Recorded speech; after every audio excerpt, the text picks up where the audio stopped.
최근 미군이 이란 테헤란을 공습해 최고 지도자 하메네이를 전격 제거한 소식은 단순한 핵 협상 결렬의 결과가 아닌 거대한 지정학적 변동의 시작입니다. 많은 이들이 이번 공습을 이란의 핵 위협 때문이라고 생각하지만 그 이면에는 중국의 숨통을 조이려는 미국의 치밀한 전략적 계산이 깔려 있습니다. 미국은 올해 초부터 베네수엘라와 멕시코 그리고 이란에 이르기까지 중국과 밀접한 경제 및 군사적 협력 관계를 맺어온 정권들을 차례로 타격하고 있습니다. 이 국가들은 모두 중국의 경제적 지원을 받으며 군사적, 정치적으로 공생해온 관계였으며 미국은 이들을 하나씩 무너뜨려 중국의 자원 공급망을 파괴하고 있습니다. 특히 중국의 전체 교역에서 막대한 비중을 차지하며 자원의 30% 이상을 담당하던 이란을 무력화시킨 것은 중국의 에너지 안보를 정조준한 공격입니다. 미국은 이미 지난 2026년 1월 3일 새벽 특수부대 델타포스를 투입하여 베네수엘라의 수도 카라카스에서 니콜라스 마두로 대통령을 전격 체포한 바 있습니다.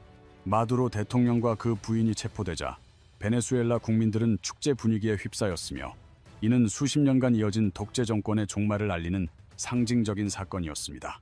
미국이 이러한 극단적인 군사적 방법을 동원한 이유는 단순히 마약 밀매나 석유 때문이 아니라 그 배후의 도살인 중국과 러시아의 영향력을 제거하기 위함입니다.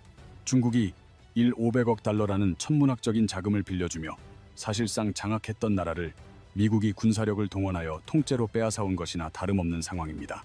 마두로 정권은 겉으로는 국가를 표방했으나 속으로는 군 장성들과 정보기관 수장들까지 모두 연루된 거대한 마약 카르텔로 전락하여 운영되어 오고 있었습니다. 이들은 콜롬비아 게릴라 조직인 파르크와 결탁하여 매년 200톤에서 250톤에 달하는 코카인을 미국과 전 세계로 밀반입하며 막대한 수익을 챙겨왔습니다. 전설적인 마약왕 파블로 에스코바르가 단 한 명의 개인이었다면 베네수엘라는 국가 전체의 모든 기관이 동원되어 에스코바르처럼 행동한 것과 마찬가지인 셈입니다. 마두로 정권은 이렇게 벌어들인 마약 자금을 군부 뇌물과 무장 조직 육성에 쏟아부었으며 이는 정상적인 선거로는 절대 권력을 유지할 수 없었기 때문입니다. 2024년 7월에 열린 대통령 선거는 베네수엘라 인구의 3분의 1인 800만 명이 난민이 될 정도로 경제가 파탄난 상황에서 치러진 조작된 연극이었습니다. 당시 서방 언론의 출구 조사에 따르면 야당 후보 곤살레스가 67%의 득표로 압승했지만 선거관리위원회는 마두로의 승리로 결과를 완전히 뒤집었습니다. 야당 참관인들은 전국 투표소에서 80% 이상의 집계표 사진을 확보하여 디지털 증거를 남겼지만 정부 측 선관위는 어떠한 근거도 제시하지 않은 채 승리를 선포했습니다. 미 카터 센터와 유엔 전문가 패널은 이번 선거가 민주적 기준을 전혀 충족하지 못했다고 비판하며 이것이 명백한 권력 찬탈이자 조작임을 국제사회에 알렸습니다. 심지어 마두로와 정치적 성향이 비슷한 브라질의 룰라 대통령조차 축하 인사를 보내지 않을 정도로 이번 선거 조작은 전 세계적으로 지탄을 받았습니다. 마두로가 이토록 뻔뻔한 조작을 감행한 이유는 권력을 잃는 순간 마약 테러리즘 혐의로 미국 감옥에 가야 한다는 공포 때문에 물러설 곳이 없었기 때문입니다. 이러한 마약 카르텔 독재 정권을 끝까지 지탱해 준 것은 바로 중국이었으며 중국은 2007년부터 500억 달러를 퍼부어 마두로의 생명줄을 연장해 왔습니다. 베네수엘라는 무려 3영억 배럴이라는 세계 최대의 석유 매장량을 보유하고 있으며 이는 전통적인 산유국인 사우디아라비아보다도 많은 수치입니다. 중국은 이러한 막대한 자원에 주목하여 마두로가 독재자든 마약왕이든 상관없이 자신들에게 석유만 공급해준다면 모든 것을 지원하겠다는 계산을 마쳤습니다. 이에 따라 중국은 아파트를 담보로 대출을 받듯 베네수엘라의 석유를 담보로 돈을 빌려주는 이른바 석유담보대출이라는 독특한 방식을 활용했습니다. 베네수엘라는 빌린 돈을 현금이 아닌 매달 일정량의 석유를 중국 선박에 실어보내는 방식으로 빚을 갚아 나갔습니다. 중국에 있어 베네수엘라는 만약 미국과 전쟁이 벌어져 말라카 해협이 봉쇄될 경우 중동 석유를 대체할 가장 강력한 에너지 안보 보험이었습니다. 실제로 2025년 12월 기준으로 베네수엘라는 하루 60만 배럴의 석유를 꾸준히 중국으로 보내며 그들의 에너지 갈증을 해소해주고 있었습니다. 하지만 중국의 140조 원이라는 자금은 결과적으로 마두로 정권의 수명을 연장시켰고 그 정권이 국가 단위의 마약 카르텔을 운영하는 기반이 되었습니다. 더욱 충격적인 사실은 마약 판매로 벌어들인 불법 자금을 세탁하기 위해 베네수엘라의 금을 이용하는 정교한 루트까지 존재했다는 점입니다. 마두로 정권은 코카인을 팔아본 현금으로 불법 채굴된 금을 사들였고 이 금을 동아시아로 수출하여 깨끗한 돈으로 세탁하는 방식을 취했습니다. 중국이 직접 마약 밀매에 관여했다는 증거는 없으나 중국의 자금 지원이 없었다면 마두로의 마약 카르텔은 진작에 붕괴했을 것이라는 게 전문가들의 분석입니다. 2020년 미국이 마두로를 마약 테러리즘 혐의로 기소했을 때 전 세계가 그 실체를 알았음에도 중국은 계속해서 석유를 사고 돈을 빌려주며 그들을 비호했습니다. 마침내 2026년 1월 2일 마두로가 중국 외교부의 남미 담당 최고 외교관인 추샤오치 특별 대표와 비밀 회동을 가진 것이 포착되었습니다. 미국 정보기관은 이 회동에서 마두로가 베네수엘라의 핵심 자산을 중국에 넘기는 대신 추가 자금을 지원받기로 협상했을 가능성이 매우 높다고 판단했습니다. 트럼프 행정부는 지금 당장 움직이지 않으면 베네수엘라가 완전히 중국의 손아귀에 넘어가고 마약 카르텔은 더욱 강력해질 것이라는 결론을 내렸습니다. 미국은 마두로가 부정선거로 인해 합법적인 대통령이 아니므로 국가 원수로서의 면책 특권이 없으며 단지 체포해야 할 마약 왕일 뿐이라는 명분을 세웠습니다. 회동 10시간 후인 1월 3일 새벽, 미군은 베네수엘라 최대 군사기지인 푸에르테티우나를 급습하여 전격적인 체포작전에 돌입했습니다. 이 과정에서 마두로 정권을 비호하던 쿠바 군사 고문 32명이 사망했으며 러시아가 공급한 방공 미사일 시스템은 미군의 첨단 장비 앞에 무력했습니다. 체포 직후 트럼프 대통령은 미국이 베네수엘라를 안정적으로 운영하며 그동안 막혀있던 석유가 다시 전 세계로 흐르게 만들 것이라고 선포했습니다. 마두로 정권 아래에서 하루 100만 배럴까지 쪼그라들었던 석유 생산량을 미국 석유 기업들을 투입해 2년 안에 다시 정상화하겠다는 계획입니다. 또한 미국 주도의 새 정부는 중국과 러시아에 진 막대한 부채를 마약 카르텔과의 불법 거래로 규정하여 상환을 거부할 가능성이 매우 높습니다. 베네수엘라의 독재자 마두로는 체포되었지만 그의 부통령 델시 로드리게스와 마약 사업에 연루된 군 장성들의 저항은 여전히 거세게 이어지고 있습니다.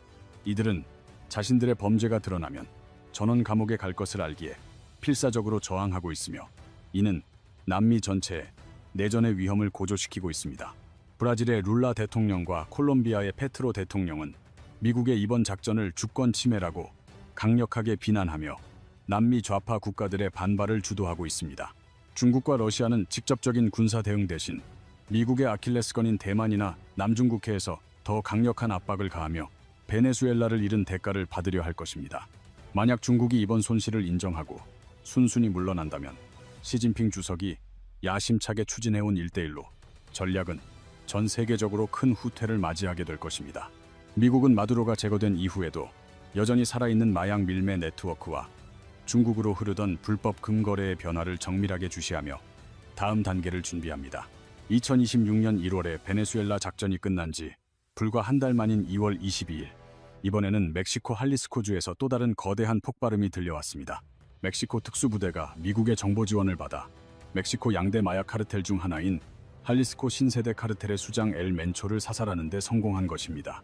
본명이 네메시오 루벤 오세게라 세르반테스인 엘 멘초는 미국 국무부가 일 500만 달러의 현상금을 걸었던 전 세계 최우선 추적 대상 중 한 명이었습니다.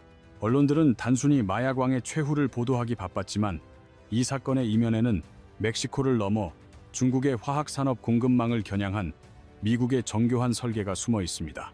미국이 엘 멘초를 제거한 진짜 이유는 미국 내 사망자 1위인 펜타닐의 원료가 중국에서 생산되어 멕시코 카르텔을 통해 유통되기 때문입니다. 엘 멘초는 원래 아보카도 농부 출신으로 미국에서 마약 유통을 배우고 멕시코로 돌아와 세계에서 가장 위험한 초국가 범죄 조직인 할리스코 카르텔을 세웠습니다. 할리스코 카르텔은 멕시코 군용 헬기를 유탄 발사기로 격추할 정도의 준군사 조직급 무력을 갖추었으며 미국 50개 주 전역에서 활동하며 공포를 확산시켰습니다. 하지만 이 무시무시한 조직이 만드는 마약의 핵심 원료인 화학 전구체는 멕시코가 아닌 지구 반대편 중국과 인도의 공장에서 만들어져 유입되고 있습니다. 미국이 엘멘초를 타격한 것은 단순히 범죄자 한 명을 잡은 것이 아니라 중국에서 시작되는 거대한 마약 공급망의 출구를 완전히 봉쇄한 전략적 행보입니다. 펜타닐은 헤로인보다 50배 강력하며 쌀알 몇 개 크기인 임지만으로도 사람을 죽일 수 있는 치명적인 물질로 미국 사회를 심각한 위협에 빠뜨리고 있습니다. CDC 자료에 따르면 매년 7만 명 이상의 미국인이 펜타닐 과다 복용으로 사망하고 있으며 이는 베트남 전쟁 전체 사망자 수보다 많은 수치입니다. 미국 내에서는 이를 보이지 않는 화학 전쟁이라고 부르며 트럼프 행정부는 펜타닐을 대량 살상 무기로 지정하여 국가 안보 차원에서 대응하고 있습니다. 멕시코 카르텔이 중국에서 들여온 레고 블록 같은 전구체를 조립해 완제품을 만들면 이를 통해 벌어들인 검은 돈은 다시 정교한 경로를 통해 세탁됩니다. 미국 재무부는 전 세계 달러 거래를 감시하고 있지만 카르텔과 중국 공장들은 추적을 피하기 위해 암호화폐인 테더를 결제 수단으로 적극 활용하고 있습니다. 2022년 DEA는 할리스코 카르텔이 바이낸스 거래소를 통해 약 4천만 달러의 마약 수익을 암호화폐로 세탁한 구체적인 정황을 포착했습니다. 2024년에는 시날로아 카르텔과 연계된 로스앤젤레스의 자금 세탁 네트워크가 중국 지하은행과 손잡고 5천만 달러 이상을 세탁한 혐의로 기소되었습니다. 2025년 8월 미국 핀세는 지난 5년간 중국 자금 세탁 네트워크와 관련된 의심 거래 규모가 320억 달러에 달한다는 충격적인 분석을 내놓았습니다. 이러한 지하 금융은 단순히 마약 결제에 그치지 않고 부동산 투자와 무역 기반 돈 세탁까지 포함하는 거대한 생태계를 형성하고 있습니다. 중국 정부는 개인이 해외로 보낼 수 있는 돈을 연간 5만 달러로 엄격히 제한하고 있으며 이는 부유층의 불법 환전 수요를 폭증시켰습니다. 카르텔은 미국 내 마약 판매 현금을 처리하고 싶어하고 중국 부유층은 외환 통제를 우회할 달러가 필요한 상호 이익 구조가 탄생한 것입니다. 실제 조사 결과 중국 내 전구체 제조업체 120여 곳 중 97%가 추적이 어려운 암호화폐 결제를 공식적으로 제공하고 있었습니다. 암호화폐는 이제 멕시코 카르텔과 중국의 화학 공장을 잇는 보이지 않는 혈관이 되어 마약 자금을 전 세계로 실어 나르고 있습니다. 미국 수사당국은 이를 중국 자금 세탁 네트워크 CMLN라 부르며 카르텔 하나에 국한되지 않는 전문적인 브로커 시스템으로 파악하고 있습니다. 이들은 미국 전역에 깔린 현금 수거책인 이른바 머니뮤를 동원하여 카르텔의 마약 판매 대금을 조직적으로 수거하고 있습니다. 수거된 현금은 장부상으로만 정산되는 미러 거래 방식을 통해 실물 돈이 국경을 넘지 않고도 중국 내 위안화로 완벽하게 세탁됩니다. 최근 기소된 한 중국인 여성 브로커는 불과 2년도 안 되는 짧은 기간 동안 혼자서 9천만 달러를 세탁했다고 자백해 충격을 주었습니다. 이 시스템의 뿌리는 당나라 시대부터 200년 넘게 이어져 온 중국의 비공식 송금 전통인 페이체이 방식에 그 근간을 두고 있습니다. 과거 장부만 맞추던 방식이 현대의 디지털 도구와 결합하면서 미국이 통제하는 스위프트 시스템을 우회하는 글로벌 자금 세탁 인프라로 진화했습니다. 심지어 미국이 특정 기업을 수사 중이라고 통보하면 중국 공안 관계자가 해당 기업에 미리 경고를 보내 수사를 방해한 정황도 포착되었습니다. 중국이 2025년 일부 전구체 수출을 통제한다고 발표했으나 미국은 중국 정부가 이 거대한 지하 자금의 흐름을 막을 의지가 있는지 의심하고 있습니다. 더욱 기괴한 점은 암호화폐 추적조차 피하기 위해 현금 대신 멕시코의 야생동물을 직접 주고받는 원시적인 결제 방식까지 등장했다는 사실입니다. 멸종위기 물고기인 토아바의 불에는 중국에서 정력제와 투기 상품으로 각광받으며 킬로그램당 최대 85, 0달러라는 천문학적인 가격에 거래됩니다. 바다의 코카인이라 불리는 이 불에는 실제 코카인보다 비싼 값에 거래되며 카르텔이 전구체를 수입하는 대안 결제 수단이 되었습니다. 결국 멕시코 카르텔과 중국 삼합회가 결탁한 드래곤 카르텔 같은 합동 범죄 조직이 등장하며 캐나다와 한국까지 경유지로 이용하고 있습니다. 베네수엘라의 새 정부가 중국에 대한 불법적 채무를 무효화하는 것은 중국 경제에 100조 원이 넘는 손실을 입히는 치명적인 전략적 타격이 될 것입니다. 하지만 마두로 정권의 부통령 될 시 로드리게스와 군부 세력들은 마약 사업의 이권을 지키기 위해 여전히 필사적인 저항을 지속하며 내전의 위기를 고조시키고 있습니다. 브라질의 룰라와 콜롬비아의 페트로 대통령은 미국의 이번 작전을 주권 침해라고 강력하게 비난하며 난민의 좌파 진영의 결집과 반발을 주도하고 있습니다. 중국과 러시아는 베네수엘라를 내준 대가를 미국의 아킬레스건인 대만 해협이나 남중국해에서의 강력한 군사적 압박을 통해 보복적으로 받아내려 할 가능성이 매우 높습니다. 만약 중국이 이러한 전략적 손실을 인정하고 물러난다면 시진핑 주석이 야심차게 추진해온 1대1로 전략은 전 세계적으로 회복하기 힘든 후퇴를 맞이할 것입니다. 미국은 마두로 제거 이후에도 여전히 살아남은 마약 밀매 네트워크와 중국으로 흐르던 불법금 거래의 변화를 정밀하게 추적하며 중국의 지하 자금줄을 끊으려 합니다. 이제 시선을 중동으로 돌려보면 2026년 2월 28일 미국과 이스라엘이 이란의 수도 테헤란을 전격 공습했다는 소식이 전 세계를 다시 한번 거대한 충격에 빠뜨렸습니다. 이번 이란 공습은 단순한 국지적 충돌이 아니라 미국이 베네수엘라와 멕시코를 거쳐 완성해가는 대중국 삼각 포위망의 마지막 퍼즐 조각을 맞추는 핵심 작전입니다. 트럼프 대통령은 이란의 핵무기 개발 재개를 막기 위해 오퍼레이션 미드나잇 해머라는 명명하에 불가피한 군사적 조치를 단행했음을 영상 메시지로 공식 발표했습니다. 충격적인 사실은 이번 공습이 제네바에서 미국과 이란 사이에 3차 간접 핵 협상이 진행되어 상당한 진전을 보이고 있던 시점에 전격적으로 감행되었다는 점입니다. 중재를 맡았던 오만 외무장관이 긍정적인 결과를 예고한 지 불과 이틀 만에 미국은 대화 테이블을 엎어버리고 이란의 심장부에 정밀 타격을 가한 것입니다. 협상이 진행 중인 상황에서 단행된 이 공습은 미국이 더 이상 이란 정권과의 외교적 수사나 지루한 타협에 의존하지 않겠다는 강력한 결기를 보여준 사례입니다. 2015년 합의와 2018년 탈퇴를 반복해온 불안정한 핵 협상의 역사를 미국은 이제 군사력이라는 가장 극단적이고 확실한 수단을 통해 종결지으려 하고 있습니다. 올해 초 베네수엘라 마두로 체포와 멕시코 카르텔 소탕에 이어 이란 공습까지 이어지는 이 모든 행보는 하나의 치밀하게 계산된 일관된 패턴을 보이고 있습니다. 타격의 대상이 된 이 세 지역의 공통점은 모두 중국과 긴밀한 경제적, 정치적, 그리고 군사적 협력 관계를 맺고 있는 중국의 핵심 생명줄이라는 점입니다. 베네수엘라가 중국의 남미 거점이었다면 이란은 중국과 25년 장기 전략적 협력 관계를 맺고 석유를 할인된 가격에 공급하는 중동의 가장 소중한 파트너입니다. 미국은 이란의 방어력을 무력화함으로써 중국이 중동에서 의지할 수 있는 유일하고도 강력한 전략적 균형추를 뿌리째 흔들어 놓으며 중국의 고립을 심화시켰습니다. 13년간 베네수엘라를 철권 통치하며 중국의 전폭적인 지지를 받았던 마두로의 전격 체포는 1989년 파나마 노리에가 이후 국제사회에서 가장 상징적인 사건입니다. 현직 국가 원수를 미군이 직접 침투하여 체포하고 압송한 것은 21세기 국제 질서에서 미국이 국익을 위해 어떤 수단이든 동원할 것임을 보여주는 극단적인 사례입니다. 미국의 진짜 목표는 단순히 독재자를 제거하는 것이 아니라 중국이 개발도상국들에 제공하는 부채를 무기로 영향력을 확대하는 전략을 정면에서 분쇄하는 데 있습니다. 2026년 2월 28일 테헤란 공습은 단순한 공격이 아니라 미국이 설계한 중국 포위망의 마지막 퍼즐이었습니다. 중국은 현재 8경 원에 달하는 천문학적인 부채와 부동산 거품 붕괴로 인해 심각한 경제적 고립에 직면해 있습니다. 성장 동력이 멈추고 외국 기업들이 탈출하는 상황에서 미국은 중국의 숨통을 조이는 삼각 포위망을 마침내 완성했습니다. 베네수엘라, 멕시코, 그리고 이란으로 이어지는 이 포위망은 중국의 핵심 에너지원과 정치적 거점을 정확히 겨냥하고 있습니다. 미국은 중국의 에너지 공급원을 끊고 우회 무역 경로를 차단하며 그들의 전략적 파트너들을 하나씩 무력화시킨 것입니다. 여기에 미국 대선 개입 의혹 폭로라는 최종 무기는 중국 공산당을 국제적인 정치적 궁지로 몰아넣고 있습니다.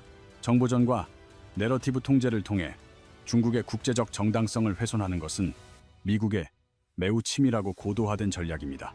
부정선거나 마약 범죄로 권력을 잡은 정권은 강대국이 뒤에서 지원해도 결코 무사할 수 없다는 메시지를 보낸 것입니다.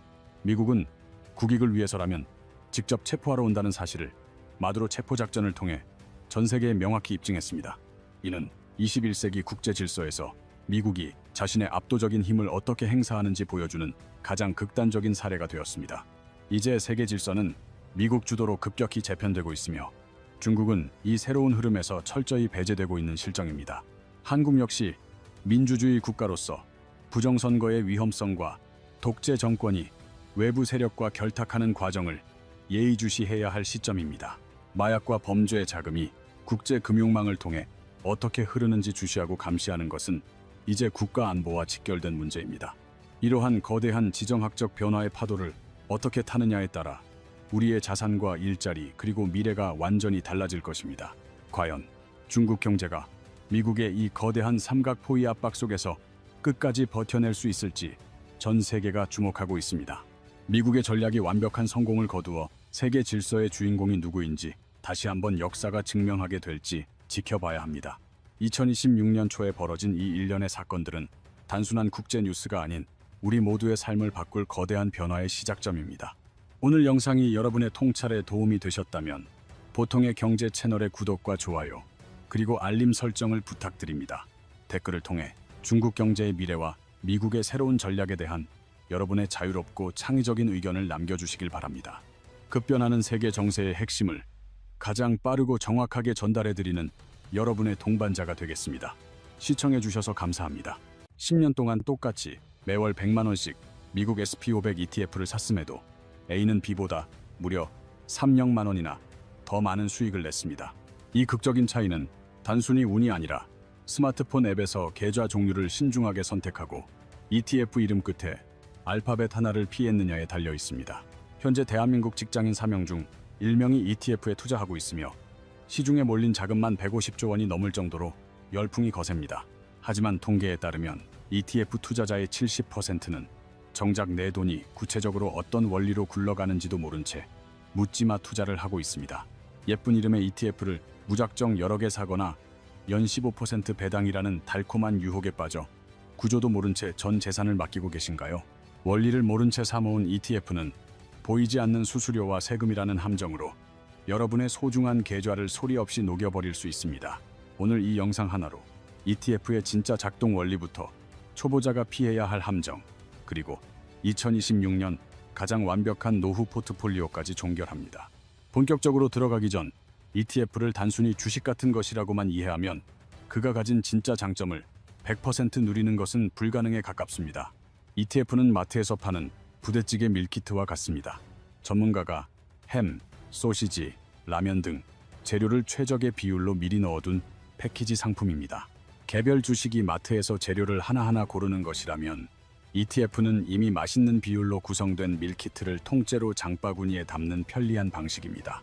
예를 들어 SP500 ETF 하나만 사도 애플, 마이크로소프트, 엔비디아 같은 미국 최고의 우량 기업 500개를 한 번에 소유하게 됩니다. 이 거대한 밀키트 공장인 자산운용사들은 지수라는 아주 엄격한 레시피에 맞춰 셰프의 주관 없이 기계적으로 종목을 담아 완성합니다. SP500 레시피에 따라 덩치 큰 애플 같은 고기는 듬뿍 넣고 작은 야채는 조금만 넣어서 거대한 분산 투자 바구니를 만듭니다. 수억 원이 넘는 이 바구니를 운용사가 수만 개의 조각으로 잘게 쪼개어 상장시켰기에 우리는 주식처럼 자유롭게 사고 팔 수 있게 되었습니다. 덕분에 우리는 단돈 국밥 한 그릇 값인 3만 원으로 수억 원짜리 거대 포트폴리오의 조각을 내 것으로 만들 수 있게 된 것입니다. 여기서 초보자가 알아야 할 첫 번째 핵심인 NAV는 밀키트 안재료들의 오늘치, 실제 원가를 정확하게 계산해 나눈 진짜 가치입니다. 하지만 주식 앱에서 실제로 거래되는 가격은 수요와 공급에 따라 이 진짜 원가와 다를 수 있는데 이 차이를 괴리율이라 부릅니다. 우리가 바가지를 쓰지 않게 해주는 존재가 바로 유동성 공급자인 LP이며 이들은 시장에서 가격이 가치와 비슷하도록 심판 역할을 합니다. 호가창해 보이는 두꺼운 매수 매도 물량벽은 개미들이 아닌 증권사 LP가 세운 방어벽으로 여러분이 억울하게 비싸게 사지 않도록 돕습니다. 다만 LP가 무적은 아닙니다. 경제 충격이나 개장 직후 혹은 미국 증시 휴장일 등 변동성이 극심할 때는 방어벽이 일시적으로 사라집니다. 이때 겁을 먹고 시장가로 급하게 던져버리면 방어벽이 없는 틈을 타 결국 헐값에 팔아버리는 참사가 벌어집니다. 그래서 ETF 투자의 제일 원칙은 무조건 순자산 총액이 크고 거래량이 압도적으로 많은 2등 대장급 브랜드를 사는 것입니다. 덩치가 작고 거래량이 적은 소형 ETF는 위기 상황에서 LP가 손을 놓으면 가격이 지옥까지 미끄러질 위험이 큽니다. 반면 사람들이 북적이는 대장급 ETF는 LP가 한눈을 팔아도 일반 거래자들끼리 정상적인 가격으로 촘촘하게 거래를 성립시킵니다. 이는 큰 식당에 가야 재료 순환이 잘 되고 바가지를 안 쓰는 것과 똑같은 이치라고 이해하시면 쉽습니다. 하지만 아무리 완벽한 밀키트라도 불 조절을 못하면 요리를 망치듯 계좌를 박살내는 3가지 치명적인 착각을 주의해야 합니다. 이른바 초보자들의 무덤이라 불리는 이 함정들을 지금 당장 주식 앱에서 확인해 보시는 것이 여러분의 돈을 지키는 길입니다. 첫 번째 함정은 TQQQ나 SQQQ 같은 레버리지와 인버스 상품이 주는 달콤한 저주에 빠지는 것입니다. 나스닥 지수가 1% 오를 때 3%가 오르는 3배. 뻥튀기 수익률은 매력적이지만 떨어질 때도 3배로 떨어진다는 사실을 잊지 마세요. 진짜 무서운 점은 방향을 맞춰도 시장이 횡보만 하면 원금이 수학적으로 녹아내리는 음의 복리 현상이 발생한다는 것입니다. 예를 들어 나스닥이 하루 5% 올랐다가 다음날 5% 떨어지면 일반 지수는 원점에 가깝지만 3배 레버리지는 다릅니다. 100만 원이 115만 원이 되었다가 다시 15%가 빠지면 결국 98만 원이 되어 지수는 제자리인데 내 돈만 사라지게 됩니다. 이런 과정이 반복되면 결국 계좌가 녹아내리므로 레버리지 ETF는 결코 장기 투자용이 될 수 없음을 명심해야 합니다. 따라서 레버리지와 인버스 ETF는 짧은 단기 트레이딩 외에는 절대 금지하며 원칙을 지키는 투자가 필요합니다. 두 번째 함정은 많은 투자자가 자신도 모르게 빠져버리는 분산 투자의 착각이라는 무서운 불입니다. SP500, 나스닥 100, 그리고 미국 반도체 ETF를 각각 사면서 스스로 분산 투자를 잘하고 있다고 생각하시나요? 하지만 속을 까보면 SP500과 나스닥 안에는 공통으로 애플, 마이크로소프트, 엔비디아가 핵심 비중으로 들어 있습니다. 반도체 ETF 역시 엔비디아 비중이 가장 커서 결국 겉만 다른 세 가지 이름의 애플, 엔비디아 몰빵 잡탕찌개를 산 셈입니다. 한 종목이 흔들리면 세 개의 ETF가 동시에 무너지므로 이것은 분산이 아니라 위험한 집중 투자에 불과합니다. ETF를 여러 개 살 때는 반드시 구성 종목이 겹치는지 확인하여 진정한 분산의 효과를 누려야 함을 잊지 마십시오. 세 번째 함정은 ETF 이름 끝에 붙은 알파벳 H로, 이것은 환율 변동 영향을 없애주는 환해지를 의미합니다. 환율을 고정해주니 안전해 보이지만 여기에는 여러분의 수익을 갉아먹는 두 가지 무서운 비밀이 숨겨져 있습니다. 첫째로, 환해지는 공짜가 아니며 운용사가 파생 상품 계약을 맺는 과정에서 매년 2%의 수수료가 몰래 빠져나갑니다. 10년 뒤에는 내 원금의 무려 10-20%가 보이지 않는 비용으로 증발하여 계좌에 치명적인 타격을 입힙니다. 둘째로, 환해지는 경제 위기 상황에서 내 자산을 지켜줄 수 있는 완벽한 에어백을 스스로 제거하는 행위입니다. 글로벌 경제 위기가 닥쳐 주식시장이 폭락하면 전 세계 투자자들은 가장 안전한 자산인 달러로 피신합니다. 이때 H가 없는 환노출 ETF를 들고 있다면 주가 하락을 환율 상승이 상쇄해주는 기적을 경험하게 됩니다. 미국 주가가 20% 떨어져도 달러 환율이 20% 올라주면 내 계좌의 실제 손실은 0으로 완벽히 방어됩니다. 하지만 환해지 ETF는 이 보호막이 없기에 위기 상황에서 주가 폭락의 충격을 고스란히 몸으로 다 맞아야 합니다. 결론적으로 평소엔 수수료만 파먹고 위기 땐 에어백도 없는 H 상품을 피하는 것이 투자의 지혜입니다. 보너스로 2026년 현재 과세 체계가 개편되면서 과거에 유행하던 배당 재투자형 TR ETF의 혜택도 사라졌음을 알아야 합니다. 이제는 구조가 복잡한 TR보다는 배당을 현금으로 깔끔하게 꽂아주는 기본형 ETF를 선택하는 것이 훨씬 유리한 전략입니다. 자, 이제 독이 든 ETF를 모두 걸러내고 SP500이라는 최강의 무기를 골랐지만 계좌 선택이 여전히 중요합니다. 만약 평소 쓰던 일반 주식 계좌에서 해외 ETF를 샀다면 나중에 수익금의 15.4%를 세금으로 뜯기게 됩니다. 2일 0만 원을 벌면 154만 원을 국가에 헌납해야 하므로 반드시 합법적 절세 계좌라는 방패를 활용해야 합니다. 그 첫 번째 방패는 중개형 ISA 계좌로 1년에 이 0만 원씩 최대 1억 원까지 납입할 수 있는 만능 통장입니다. 3년만 유지하면 수익의 일정 부분에 대해 비과세 혜택을 주며 한도 초과 수익도 저렴한 세율로 분리과세 해줍니다. 게다가 여러 종목의 이익과 손실을 합쳐서 세금을 매기는 손익통산이라는 마법 같은 혜택까지 제공하여 수익을 극대화합니다. ISA 만기 자금을 연금 저축 계좌로 넘기면 추가적인 세액 공제 혜택까지 받을 수 있어 노후 준비에 완벽합니다. 연금 저축 계좌는 수십 년 동안 세금을 매기지 않고 복리로 굴려주며 나중에 매우 낮은 연금 소득세만 적용받습니다. 공격과 방어의 완벽한 균형을 위해 이제 주식 외의 자산인 채권 ETF와 매월 월세를 받는 마법의 커버드 콜 ETF를 깊이 있게 살펴봐야 합니다. 채권은 쉽게 말해 국가나 기업에 돈을 빌려주고 이자를 받는 원리인데, 금리와 채권 가격은 시소처럼 정확히 반대로 움직이는 독특한 성질이 있습니다. 시장 금리가 내려가면 내가 가진 높은 이자의 채권 가치가 올라가고, 반대로 금리가 오르면 새로 나오는 채권에 밀려 기존 채권 가격은 떨어지게 됩니다. 특히 만기가 긴 30년 장기 채권은 금리 변화에 훨씬 민감하게 반응하며 이를 전문 용어로 듀레이션이 길어 시소의 폭이 크다고 표현합니다. 미국 연준이 금리를 인하할 것이라 예상될 때 장기 채권 ETF에 투자하면 큰 수익을 노릴 수 있지만, 반대의 경우 손실도 크다는 점을 명심해야 합니다. 당장 1, 2년 안에 써야 할 비상금을 안전하게 관리하고 싶다면 금리 변화에 상관없이 매일 은행 이자보다 높은 수익이 쌓이는 파킹형 채권 ETF가 유리합니다. 반면 노후 자금의 안전판을 만들고 싶다면 주식시장 폭락 시 중앙은행의 금리 인하로 가격이 급등하는 미국 30년 장기 국채를 포트폴리오에 섞어야 합니다. 최근 은퇴자들 사이에서 매달 월세처럼 배당금이 입금되는 커버드콜 ETF가 마치 디지털 상가 건물처럼 여겨지며 폭발적인 인기를 끌고 있습니다. 커버드콜은 주식을 보유하면서 동시에 그 주식을 살 수 있는 권리인 콜옵션을 다른 사람에게 팔아 지금 당장 현금 수수료를 챙기는 구조입니다. 이 미리 받은 수수료 프리미엄이 매달 여러분 통장에 꽂히는 배당금의 원천이 되며 시장이 정체되거나 조금 하락할 때 손실을 일부 완충해 줍니다. 하지만 주가가 크게 오를 때는 이미 특정 가격에 팔기로 약속했기 때문에 그 이상의 상승 수익을 포기해야 한다는 치명적인 단점이 존재합니다. 최근에는 이러한 단점을 보완하기 위해 주식의 일부만 옵션을 팔거나 상승 공간을 일부 열어둔 진화형 커버드콜 상품들이 등장해 인기를 얻고 있습니다.